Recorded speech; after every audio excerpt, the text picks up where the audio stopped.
Daniel John Elago Ford, born April 26, 1995, known professionally as Daniel Padilla, is a Filipino actor and singer. He is a recipient of multiple accolades across television, film, and music, including the FAMAS Award for Best Actor and PMPC Star Award for Movie Actor of the Year, as well as 3 World Music Awards nominations.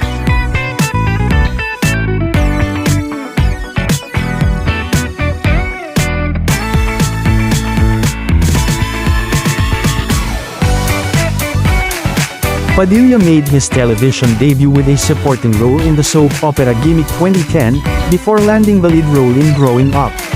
He has since starred in the Filipino hit television series Princess and I, Got to Believe, Pangako Sa'yo, The Luna Sangre, and Too Good to Be True.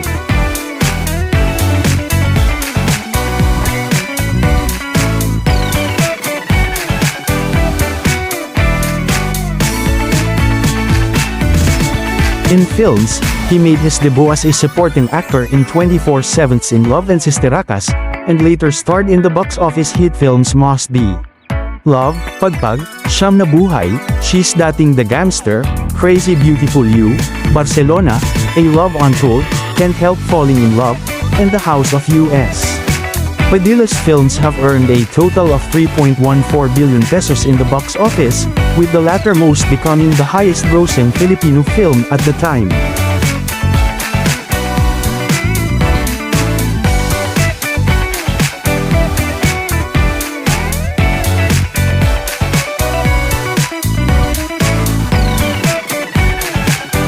As a recording artist, Padilla has released 3 double platinum albums in the Philippines, including Daniel Padilla, DJP, I Heart You, I Feel Good, and the compilation album DJ Greatest Hits. He has also held solo concerts including Daniel Live, Dos, Most Wanted, and DJ Classics, Back at the Araneta.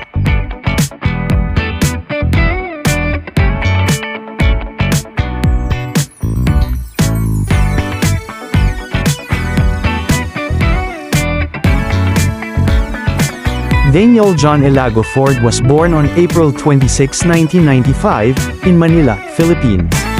He is the son of actors Romel Padilla and Carla Ford, screen name, Carla Estrada. He is of quarter-white American descent from his mother's side. His mother raised Padilla as a single parent.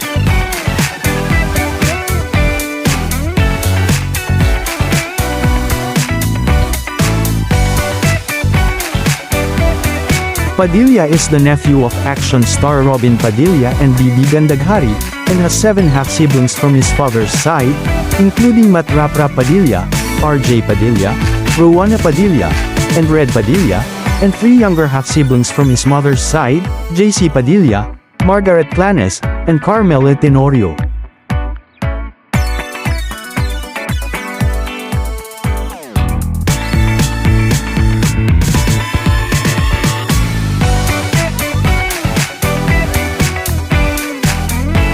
Padilla lived for a year in Tacloban and studied there grade 4. In 2014, he registered as an AMA education system student. Due to the tight schedule, he reportedly took the home study program of UST Angelicum College years back.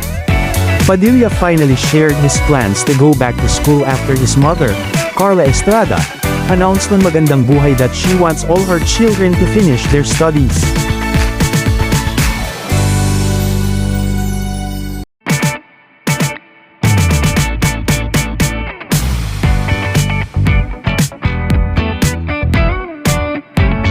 Padilla was discovered by the late talent manager Douglas Quijano, who pushed him to audition for Star Magic.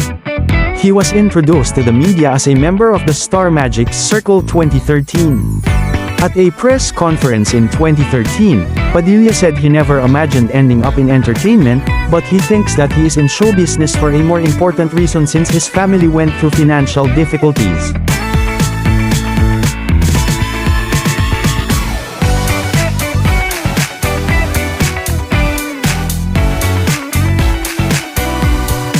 In 2018, the love team of Daniel Padilla and Catherine Bernardo publicly disclosed the inception of their romantic relationship, revealing that they had been romantically involved since May 25, 2011. However, on November 30, 2023, the duo made a joint announcement formally declaring the end of their romantic relationship.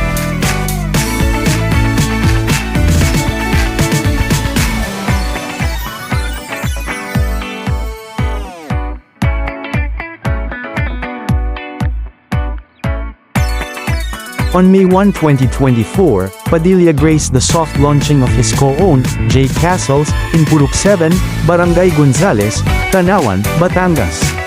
The first biggest immersive amusement park, has 2 main zones with each having 9 amenities, including studio and pop castles.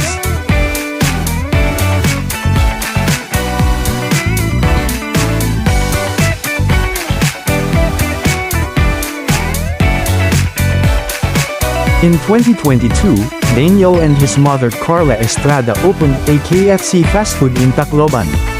Padilla is also a co-owner of a branch Spice Grills, a Filipino food restaurant in Dubai, UAE in August 2025. He revealed and hoped to become a successful businessman. He was into graphic design and invested his first business, the barber shop.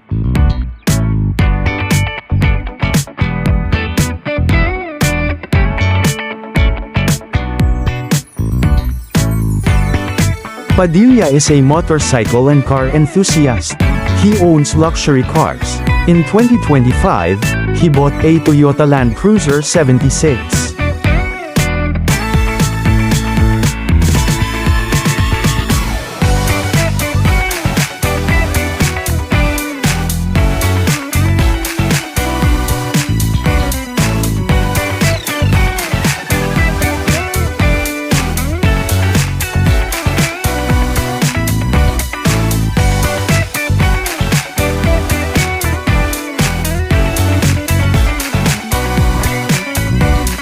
Welcome to the amazing world of Thousand Loves.